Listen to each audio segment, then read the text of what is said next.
Aujourd'hui, je souhaite partager la parole sous le titre « Tends ta main ». Le passage biblique d'aujourd'hui est tiré de Marc 3, 1 à 6.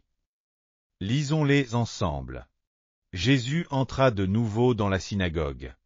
Il s'y trouvait un homme qui avait la main sèche. Ils observaient Jésus, pour voir s'il le guérirait le jour du sabbat. C'était afin de pouvoir l'accuser. Et Jésus dit à l'homme qui avait la main sèche, « Lève-toi, là au milieu. » Puis il leur dit, « Est-il permis, le jour du sabbat, de faire du bien ou de faire du mal, de sauver une personne ou de la tuer ?» Mais ils gardèrent le silence. Alors, promenant ses regards sur eux avec indignation, et en même temps affligé de l'endurcissement de leur cœur, il dit à l'homme, « Étends ta main. » Il l'étendit, et sa main fut guérie. Les pharisiens sortirent, et aussitôt ils se consultèrent avec les Hérodiens sur les moyens de le faire périr. Tous les êtres humains vivant dans ce monde se débattent dans le désespoir. En particulier, de nombreuses personnes sont hantées par la dépression. Barbara Forster, une journaliste allemande prometteuse, a lutté contre la dépression pendant 30 ans. Et a publié un livre intitulé Mein Wunderbar, Traurig Elfantan. En lisant ce livre, on voit qu'elle croyait, même dans l'impuissance, la dépression et le vide, qu'un jour elle pourrait s'en sortir. À travers son combat contre la dépression, elle décrit calmement comment vivre au jour le jour. L'auteure coréenne Baek Seo, après avoir lu ce livre, a écrit son propre récit. Le titre est intrigant. Je veux mourir mais je veux aussi manger du tteokbokki. Ce livre a été traduit dans 25 pays, avec plus d'1 million d'exemplaires vendus. Même les psychiatres recommandent ce livre. En le lisant, on découvre que l'auteur a passé 10 ans à aller de psychiatre en psychiatre, cherchant un traitement médicamenteux et une thérapie qui lui conviendrait. Elle raconte son histoire et les échanges avec ses médecins, qu'elle a dévoilés avec leur permission. Ce livre a touché de nombreux jeunes qui se sont identifiés à ses expériences, et c'est ainsi qu'il s'est vendu à plus d'1 million d'exemplaires. Tout le monde a une maladie, petite ou grande. Il y a des maladies du cœur et des maladies physiques. Heureusement, Dieu nous envoie des médecins talentueux pour les soigner. Mais même avec les avancées médicales, il existe des maladies incurables que la médecine ne peut pas guérir. Il n'y a personne de parfait dans ce monde. Il n'y a pas de médecin parfait. Le seul être parfait, c'est Dieu. Jésus-Christ, le Fils unique de Dieu, est venu pour être notre Sauveur. Et guérir les maladies de notre cœur, de notre corps, et de toutes sortes de maladies. Jésus guérit les maladies que personne d'autre ne peut soigner.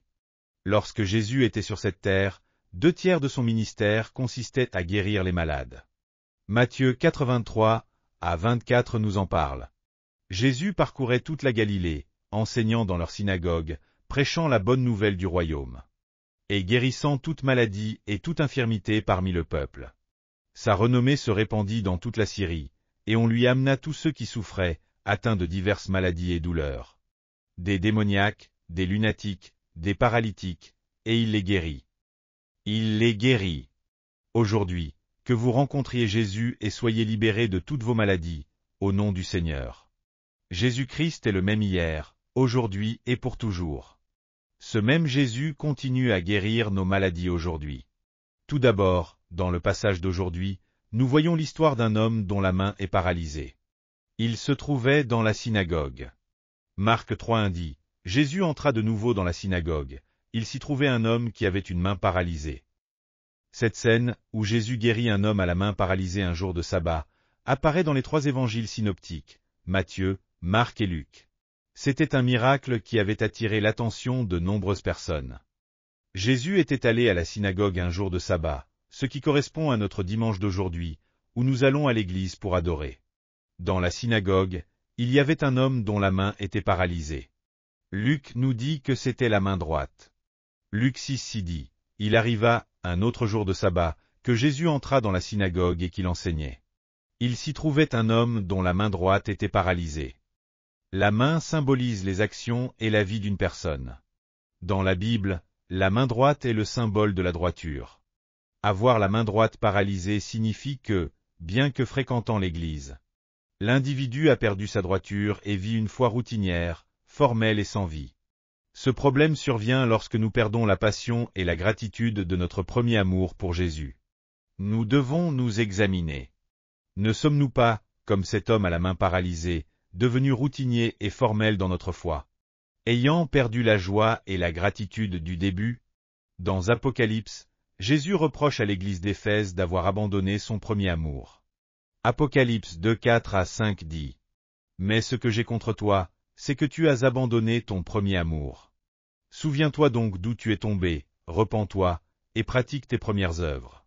Sinon, je viendrai à toi, et j'ôterai ton chandelier de sa place, à moins que tu ne te repentes. » Les personnes spirituellement paralysées doivent être guéries. Si vous venez à l'église sans joie, si vous manquez souvent les services ou si vos adorations sont dénuées de gratitude, vous êtes comme cet homme à la main paralysée. Tout comme cet homme ne pouvait plus utiliser sa main, peut-être que vous vivez une foi sèche, sans joie, sans gratitude. Il est temps de se repentir, de pleurer devant Dieu, et de retrouver la passion et la gratitude de votre premier amour. Que vous puissiez, au nom du Seigneur, examiner votre foi et revenir à Dieu avec un cœur repentant. Non seulement vous devez guérir, mais vous devez aussi encourager ceux qui vous entourent, pour qu'ils puissent être rétablis à leur tour. Deuxièmement, dans ce passage, nous voyons également des personnes cherchant à accuser Jésus. Jésus s'apprêtait à guérir cet homme à la main paralysée. Marc 3,3 dit : « Jésus dit à l'homme qui avait la main paralysée, « Lève-toi, là au milieu. » Alors que Jésus s'apprêtait à guérir cet homme, certaines personnes, qui le surveillaient de près, voulaient l'accuser s'il guérissait un jour de sabbat. Luc 6, 7 dit qu'il s'agissait des scribes et des pharisiens. Les scribes et les pharisiens observaient Jésus, pour voir s'il guérirait le jour du sabbat, afin d'avoir sujet de l'accuser. Ces scribes et pharisiens étaient les dirigeants de la synagogue. Ce sont des leaders de l'Église. Cependant, leurs cœurs sont encore plus malades que celui de l'homme à la main paralysée. Ce sont ceux qui, après des années à fréquenter l'Église, sont devenus des responsables, mais qui, en perdant la grâce, passent leur temps à critiquer les autres. Ils trouvent des défauts à tout le monde et pointent du doigt les erreurs des autres. Les problèmes dans l'Église ne sont pas causés par les nouveaux membres ou les laïcs. Ce sont ceux qui fréquentent l'Église depuis longtemps, mais qui ont perdu la grâce, qui causent des divisions. Leurs actions font beaucoup de tort à l'Église. L'Église est le corps du Christ, et Christ en est la tête.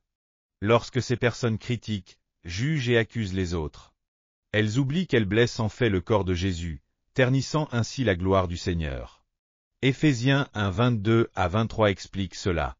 Il a tout mis sous ses pieds, et il l'a donné pour chef suprême à l'Église, qui est son corps, la plénitude de celui qui remplit tout en tous. Nous devons aimer l'Église, qui est le corps du Christ. Nous devons aimer cette Église dont Jésus est la tête. Lorsque nous adorons avec joie et gratitude, servons le Seigneur avec humilité et dévouement. La gloire de Dieu sera révélée à travers nous. Que nous puissions nous examiner, et si nos cœurs sont remplis de jugement et de critique envers les autres, que nous nous repentions et revenions à Dieu avec un cœur humble. Que nous puissions servir le Seigneur avec joie et reconnaissance, au nom de Jésus. Le célèbre prédicateur évangélique Andrew Murray a dit dans son livre L'Abnégation pour que Christ vive en nous.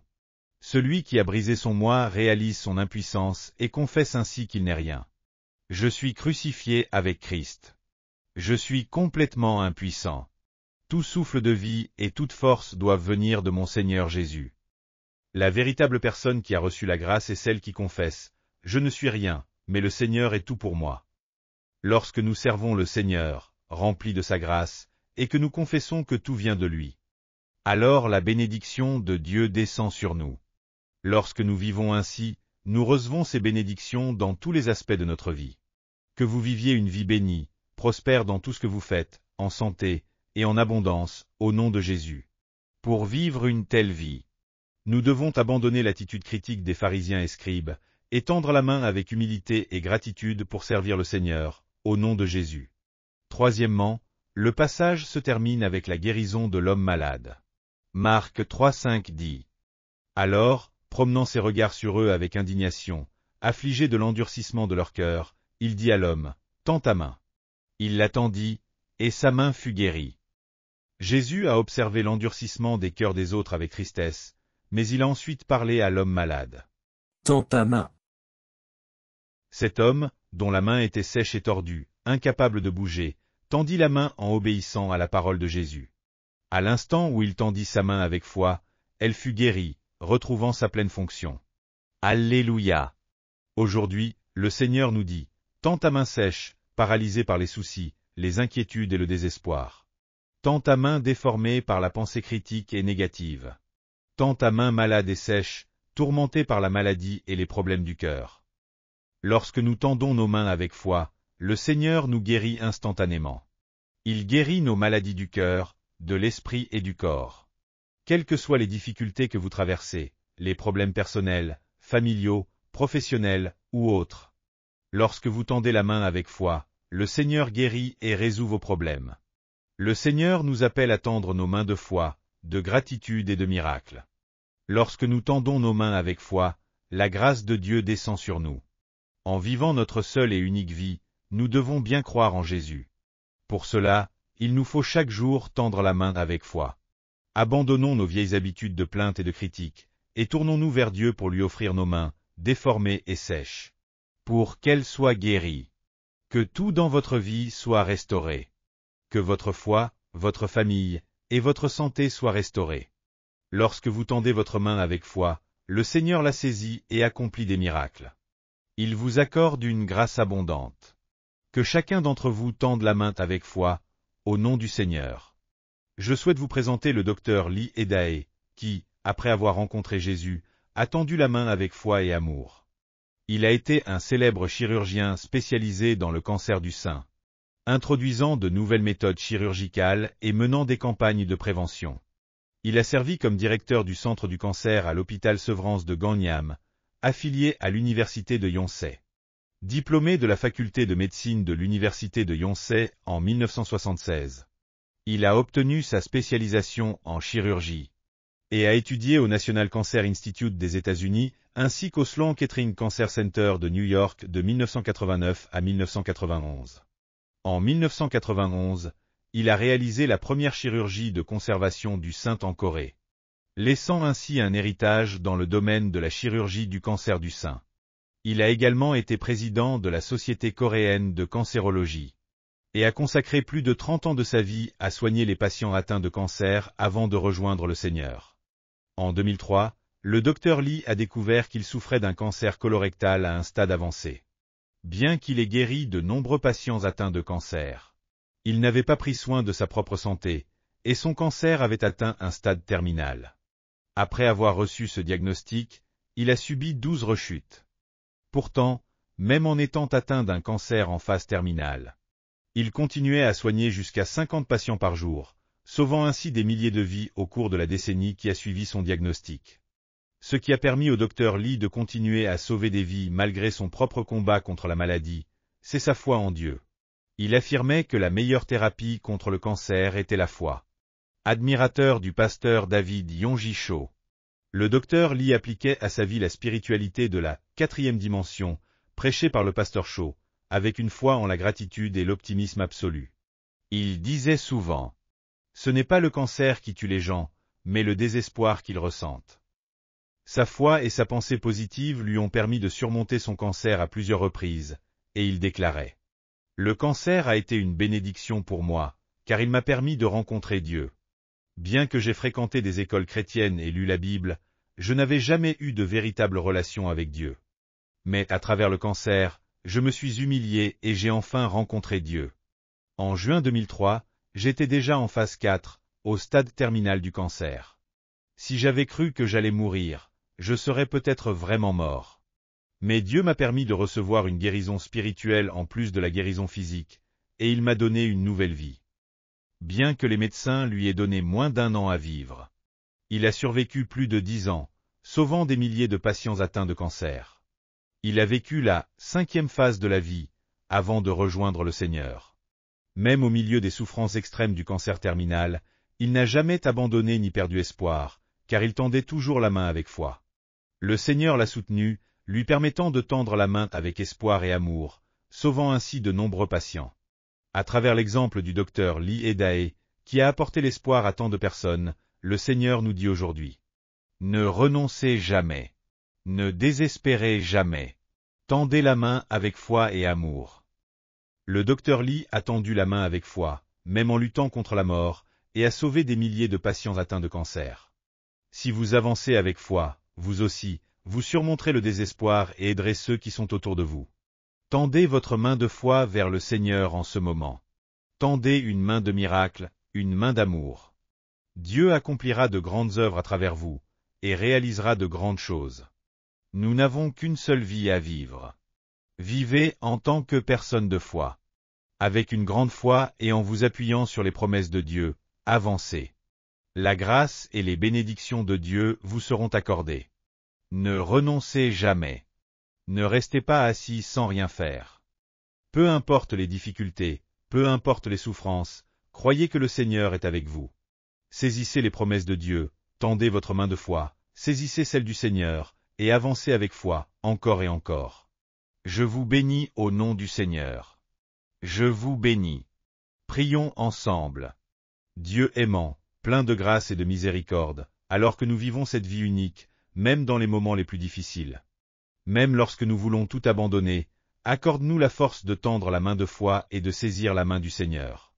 Aide-nous à nous relever et à avancer avec foi. Nous prions au nom de Jésus. Amen. Amen. Alléluia. Avez-vous reçu beaucoup de grâce à travers la parole? Je vous bénis de tout mon cœur au nom du Seigneur pour que vous soyez de plus en plus armés de la parole de Dieu et remplis du Saint-Esprit, afin que vous meniez une vie victorieuse dans ce monde. Si vous avez aimé cette vidéo, n'oubliez pas de vous abonner à la chaîne, d'activer les notifications et d'appuyer sur le bouton j'aime. Cela nous aide beaucoup à préparer plus de vidéos remplies de grâce. Et aussi laissez vos sujets de prière dans les commentaires, notre équipe priera avec vous devant Dieu. Nous nous retrouverons avec joie dans la prochaine vidéo. Que Dieu vous bénisse grandement.